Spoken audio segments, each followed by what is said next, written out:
నిజంగా హిందూ ముస్లిం భాయ్ భాయ్ అన్న వారికి ప్రతి ఒక్కరికి చెప్పుతో కొట్టాల్సింది. ఎందుకంటే ఇక్కడ స్టంట్ అలా జరిగింది. సిచ్యువేషన్ ఇలా ఉంది. ఢిల్లీలో నిన్న అంటే రీసెంట్ గా జరిగిన సిచ్యువేషన్ ఎలా ఉందంటే హోలీ రోజు కలర్ పడ్డదని ఒక చిన్న పాప కలర్ వేసిందని తరుణ్ అనే అబ్బాయిని 20 మంది ముస్లింలు కలిపి చంపేశారు.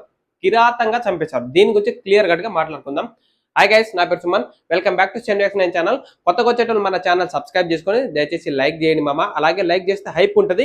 ఇన్ని వారాలుగా మనమైతే మన యూట్యూబ్ ఛానల్లో కొంచెం వీడియోలు అనేది అప్లోడ్ చేయలేకపోయాం, మధ్యలో చేసాం. ఇప్పటి నుంచి రెగ్యులర్ ఏదో ఒక కాన్సెప్ట్ మీద ఏదో ఒక కాన్సెప్ట్ తీసుకొచ్చి నేను ప్లాట్ఫామ్ మీద కనబడడానికి అయితే సిద్ధంగా ఉంటా. మీరు నన్ను సపోర్ట్ చేయండి. ఇక మాట్లాడుకుందాం. ఇక్కడ ఢిల్లీలో జరిగిన ఇన్సిడెంట్ ఏంటంటే తరుణ్ అనే వ్యక్తిని 20 మంది ముస్లింస్ ఎందుకు చంపించారంటే తరుణ్ వాళ్ళ సిస్టర్ అంటే ఒక 11 ఇయర్స్ అంటే 6th నుంచి 7th 8th క్లాస్ మధ్యలో ఉన్న ఒక పాప వచ్చేసి టెర్రస్ పై నుంచి మన ఒక బెలూన్ ఉంటది. ఆ బెలూన్ అంటే బుడగ, తెలుగులో బుడగ అంటారు. ఆ బుడగలో కలర్ ఉన్న దాని నుంచి కింద బై మిస్టేక్ అది పడ్డది. ఆ పడి ఆ బెలూన్ అనేది పడిగి అదే గల్లీలో అప్పుడే మన ఒక ముస్లిం సిస్టర్ అనేది నడుచుకుంటూ వస్తుంది. ముస్లింకి సంబంధించిన వాళ్ళు బురకేసుకొని నడుచుకుంటూ వస్తున్నారు. ఆ నడుచుకుంటూ వస్తున్నప్పుడు దాంట్లో ఒక 1-2 డ్రాప్ అనేది అలా మన చల్లినట్టు పడిపోయింది. అదే చల్లినప్పుడు పడిపోయిన దానికి ఈ పాప వచ్చేసి కావాలని నన్ను బెలూన్తో కొట్టిందని చెప్పుకుంటా వాళ్ళ ఫ్యామిలీ మెంబర్స్కి అయితే ఆ ముస్లింకి సంబంధించిన వాళ్ళు కాల్ చేసినప్పుడు అదే అక్కడి నుంచి ఏదో తెలియక జరిగిపోయిందనే కాన్సెప్ట్ కాకుండా ముస్లిం వాళ్ళు ఏం చేశారంటే మీరే నా మీద ఇలా వేస్తారా అనుకుంటా, మీరే చేపించారని అనుకుంటా తరుణ్ వాళ్ళ ఇంట్లోకి వెళ్ళి తరుణ్ ఆపడానికి వస్తే వాళ్ళు ఒక 20 మంది కట్టెతో బ్యాట్లతో కొట్టి తరుణ్ అయితే చంపేయడం జరిగింది. అక్కడ విత్ ఇన్ స్పాట్ లో తరుణ్ అయితే చచ్చిపోయాడు. ఇక్కడ మతం అంటే హిందూ ముస్లిం బాయ్ బాయ్ అని ఎలా అంటారు, హిందూ ముస్లిం బాయ్ బాయ్ అని ఉండుంటే ఇక్కడ ఆ తరుణ్ ఇప్పుడు బతికుండేటోడు. తరుణ్ కి ఒక 20 మెంబర్స్ ఫ్యామిలీ మెంబర్స్ వెళ్ళి చంపాల్సిన అవసరం లేదు.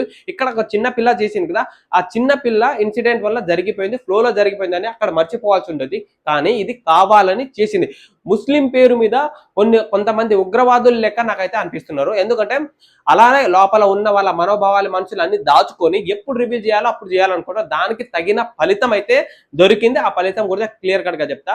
ఇప్పుడు ఇంకొకటి ఏంటంటే మనము కలర్ పడ్డాన్నందుకే అలా చేస్తున్నారు. మళ్ళీ అదే చేతితో హోలీ రోజు మన కలర్ అమ్మారు కదా, అప్పుడు వాళ్ళని ఏం చేయాలి? అప్పుడు వాళ్ళని కూడా అదే పరిస్థితి. డబ్బు విషయం అయితే ఎంతకైనా దిగజారిపోతారు ముస్లిం వాళ్ళు.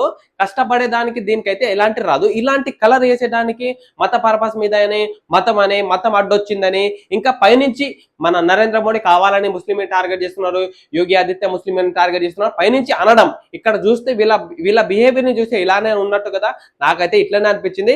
దొంగతనాలకి ఇది చేయడానికి ముస్లిం వాళ్ళు అయితే నాకు ఫస్ట్ ఏదో ఒక కాన్సెప్ట్ ఎత్తుకొని మాట్లాడుకోవడం జరిగింది. ఇక్కడ యోగి ఆదిత్య నాకు తెలిసిన దాంట్లో వాళ్ళ ఇల్లు కొట్టి తప్పు చేశాడేమో అనిపించింది. ఎందుకంటే ఒక మనిషిని ప్రాణాలు తీసినప్పుడు ఆ ప్రాణానికి ఇల్లు కొడితే ఆ ప్రాణం తిరిగి వస్తుందా? నేనే అదే ప్లేస్ లో ఉండుంటే ఒక 20 మంది ఎవరెవరు చంపారో ఆ 20 మందికి అయితే ఎన్కౌంటర్ చేసి చంపేటండి. నేనైతే నిజంగా చంపేటండి. ఎందుకంటే ఒక హిందూ జోలికి ఇంకో ముస్లిం రావాలంటే ఉచ్చ ఆడ పాయింట్ తడిచిపోవాలి, అట్లా ఉండాలి. కానీ యోగి ఆదిత్య గారు ఇల్లు కొట్టి పెద్ద పెద్ద క్రేన్లు తీసుకుపోయి బలవంతంగా పలగొట్టడం ఇదైతే కరెక్ట్ కాదు. ప్రాణానికి ప్రాణాన్ని ఇస్తే బాగుండు. సో వాళ్ళ దగ్గర అమౌంట్ వాళ్ళు బాగా బలిసిన వాళ్ళు ఉండొచ్చు, మాక్సిమం బలిసిన వాళ్ళు ఉంటే మళ్ళీ ఇల్లు కొట్టుకుంటారు. కానీ ప్రాణానికి ప్రాణం సమాధానం చెప్తేనే కరెక్ట్. ఆడ యోగి చేసిన దాంట్లో నాకు తప్పు అనిపించింది. ప్రాణానికి ప్రాణమే సమాధానం చెప్పాలి. ఇది ఫస్ట్ అండ్ లాస్ట్ అని వార్నింగ్ అట్లా ఇవ్వకుండా నెక్స్ట్ ముస్లిమోడు హిందూ మీద రావాలంటే కింద పాయింట్ తలిగిపోయాడు, పాయింట్ తడిచిపోవాలి, అట్లా ఉండాలి. నాకైతే లిటరలీగా చెప్తాను కదా, చాలా వరకు ఈ ఇన్సిడెంట్ అయితే జరుగుతుంది. మన హిందూ ముస్లిం కలిసి ఉంటారేమో అనుకున్న జరిగిన ఇన్సిడెంట్ లో అంటే కొన్ని సంవత్సరాల క్రితం చూసిన దాంట్లో మన రీసెంట్ గా జరిగిన దాంట్లో అయ్యప్ప స్వామి సంబంధించిన దాంట్లో ముస్లిం వాళ్ళు ఇన్వాల్వ్ అయ్యి వాళ్ళ ఇంట్లోకి తీసుకెళ్లి కూడా అన్నదానం పెట్టారు. చాలా ముస్లిం వాళ్ళు అయితే ఇప్పుడు చేంజ్ అవుతున్నారు. కానీ ఇలాంటి వల్ల వాళ్ళకి ఎఫెక్ట్ అనేది పడుతుంది కదా. మన అన్నదానం అంటే అయ్యప్ప స్వామి వాళ్ళ రోజు అన్నదానం పెట్టడం, అలాగే వినాయకుని ఫెస్టివల్ రోజు అందరు కలిసి ఉండడం, అలాగే లడ్డు ఏలంపాట చేయడం, సంబరాలు చేసుకోవడం, ఇలా చాలా అంటే చేంజ్ అవ్వకుండా వస్తుంటే ఇలాంటి నా చెత్తన కొడుకులు ఎక్కడి నుంచి వస్తున్నారో అర్థం అవ్వట్లే. సో ఏమనుకోకండి, కొంచెం అట్లా మాటలు దొరుకుతూనే ఉంటాయి. ఇంకా ఏంటంటే మొన్న రీసెంట్ గా జరిగిన వార్లో ఇరాన్కి ఇజ్రాయెల్ జరిగిన దాంట్లో ఎక్కడో ఉన్న ఏరియాలో అతను చచ్చిపోతే ఇక్కడ మన ఇండియాలో ఫెస్టివల్ చేసుకుంటారు. ఇండియాలో ఎందుకు చంపేశారు? ఇక్కడ చూసారా, మతం పేరు మీద మన ఇండియాలో దాగి ఉన్నట్టే కదా వీళ్ళు నిజంగా ముస్లిం వాళ్ళు. నాకైతే రెండో తలకాయల పాము లెక్క అనిపించింది. వీళ్ళైతే అటు దూకుతారు గోడ మీద పిల్లి లెక్క, వీళ్ళైతే అటు దూకుతున్నారు, వీళ్ళైతే వీడు దూకుతున్నారు. ఇక్కడ ఏంది ముస్లిం వాళ్ళు కాకుండా హిందువులను టార్గెట్ చేస్తున్నాడు. ఇప్పుడు మత పర్పస్ మీద చూసుకుంటే ఒకే విధంగా ఉండాలి. వీళ్ళకు చెప్పింది కదా. ఇంకొకటి ఏంటంటే రంజాన్ ఫెస్టివల్ ఎప్పుడు ఏమైతుంది, ఎవరినైనా ప్రాణ హాని చేయొద్దు, ఎవరైనా హిందువు అయినా ముస్లిం అయినా క్రిస్టియన్ అయినా ఏ క్యాస్ట్ అయినా వస్తే వాళ్ళని ఒక వాళ్ళ ఫ్యామిలీ మెంబర్ లెక్క ట్రీట్ చేయాలనేది కూడా వాళ్ళ పురాణమో వాళ్ళ పురాణమే అనుకుంటా. ఆ పురాణంలో అయితే రాసి ఉంటది. సో యాక్చువల్లీ అలా ఉన్నప్పుడు దాన్ని తగ్గట్టునే బిహేవియర్ చేయాలి కదా. చిన్న పాప అంటే చిన్న పాప, ఆ చిన్న ఇన్సిడెంట్ కి ప్రాణాలు తీసేంత పైకి అయితే ఎదుగుతుందని నేను అనుకోలే.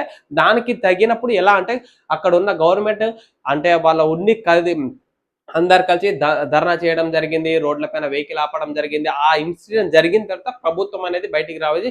ఆ స్టంట్ తర్వాత వాళ్ళ ఇల్లు అనేది కూలగొట్టడం జరిగింది. ఇల్లు కూలగొట్టే బదులు ఒక హిందూ ప్రాణాలు తీసింది కాబట్టి ఎంతమంది ప్రాణాలు తీశారో అంతమంది ప్రాణం హిందూతోని సమాధానం చెప్తే, ముస్లిం వాళ్ళు ప్రాణం తీస్తే అప్పుడైతే యోగి ఆదిత్యనాథ్ అయితే కరెక్ట్ గా చేసినట్టు అనిపించింది. అలా చేస్తేనే బాగుండేమో.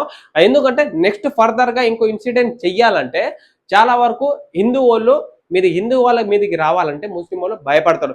మాక్సిమం ఒకటి చూడండి మీరు, హిందూ దాంట్లో 100 మందిలో ఒక ముస్లిం ఉంటే అతనికి మన దాంట్లో మనం అని కలిసి ఉండిపోతాం, మన దాంట్లో మనం చేర్చుకుంటాం. కానీ ఇదే 100 మంది ముస్లింలో ఒక మన హిందూ ఉంటే వాడిని ఎప్పుడు తీట పోరగం లెక్క బయట తీసి పడేద్దాం, చీడ పురుగు లెక్క బయట తీసి పడేద్దాం, లేకపోతే చంపేద్దాం. వీళ్ళకి మార్గం ఏంటంటే చంపేద్దాం అనే ఒక టార్గెట్ అని ఉంటది. ఇందుకే మతం పేరు మీద ముస్లిం ఉగ్రవాదులు లెక్క మన ఇండియాలో ఉన్నారని నాకు అనిపిస్తుంది. మీకు ఎంతమందికి అనిపించింది? నేను చెప్పింది కరెక్టా రాంగ్ అనేది కింద కామెంట్ చేయండి. అలాగే ఇంతవరకు మన వీడియో చూసినందుకు ప్రతి ఒక్కరికి థ్యాంక్ యూ. దీనికి యోగి ఆదిత్య మంచి గట్టి గుణపాఠం ఇస్తారేమో, ఇంకా ఫర్దర్ గా ఇంకా జరుగుతుంది. దీనికోసం మంచి మ్యాటర్ తీసుకొస్తా.